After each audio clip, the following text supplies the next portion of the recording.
So today we've got something a little different for you.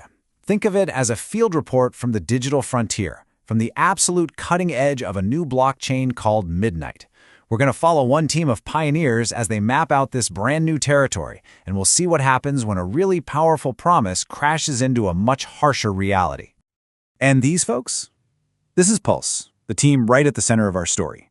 They're ambitious, they're experienced, and they were one of the very first to start building on Midnight, which is a new privacy-focused blockchain.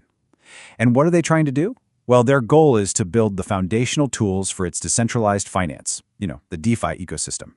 And listen, they are not shy about their ambitions. Very early on, they put out this bold statement, basically saying they see a clear shot at winning because they got there first. So right away, you can feel the pressure, right? The stakes are super high, and the race to own this new ecosystem is already on. So what drew them to this frontier in the first place? Well, like any new territory, it all started with a promise. And for developers, that was the promise of powerful new tools and just a better way to build things. Let's dig into what they actually found. Okay, so at the very core of Midnight, you've got this smart contract language called Compact. The sources say it's a lot like Solidity, which is the language behind Ethereum, so it feels pretty familiar to a lot of developers. It's designed to be intuitive, to handle complex stuff easily. And that's a huge deal, right? Because a simpler language means you can build faster, more reliably. And that's really the first piece of the puzzle here. And, according to one developer, Christian Smits, who's been really deep in the code, that first experience was incredibly promising. He pointed out that transaction building is automated, which saves a ton of grunt work. And check this out. The transaction fees, they're actually handled by a regenerating asset in the background. What that means is developers don't have to constantly be topping up wallets just for testing. It just takes one more headache away. So at this point, everything's looking pretty good. But as any pioneer will tell you, the map is not the territory.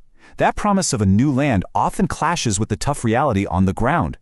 Once these developers left the nice, clean world of theory and actually got their hands dirty on the public testnet, that early, super experimental version of the network, well, that's when they started hitting some serious roadblocks. And this slide just lays it out so perfectly. It's the promise versus the reality, side by side. That well-designed language, turns out it was spitting out these super vague error messages that made trying to fix anything a total nightmare. That automated toolchain, riddled with conflicting software packages. And that public testnet, the whole place to try things out, it was slow and really unstable. This is the grit and the grind of the frontier. And if you dig into the details, it gets even hairier.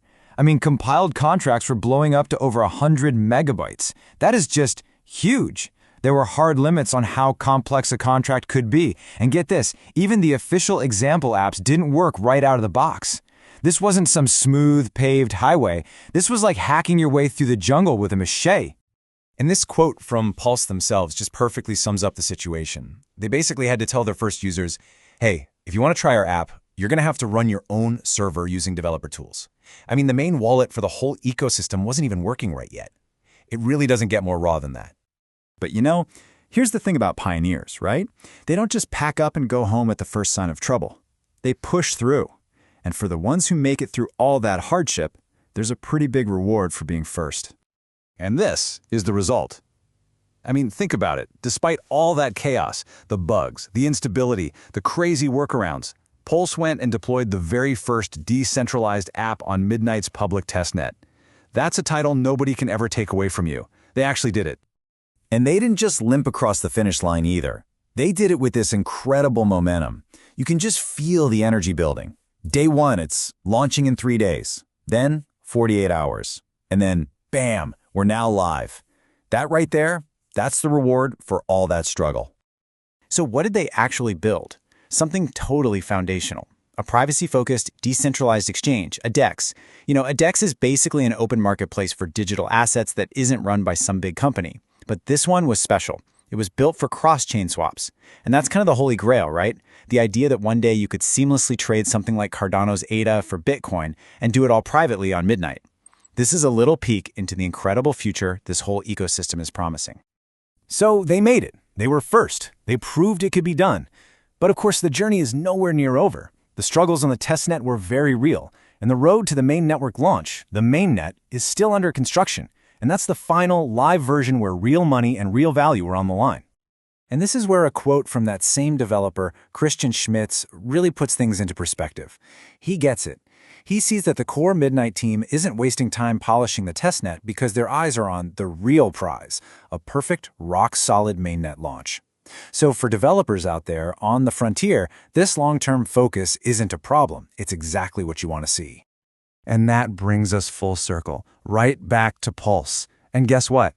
Their confidence hasn't budged an inch.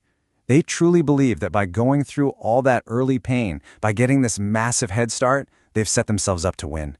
In their minds, all that struggle wasn't a setback. It was an investment. And that really leaves us with this one big question. The story of Pulse on Midnight is a classic tale of the tech frontier. It's messy, it's hard, and it's absolutely full of problems you never saw coming.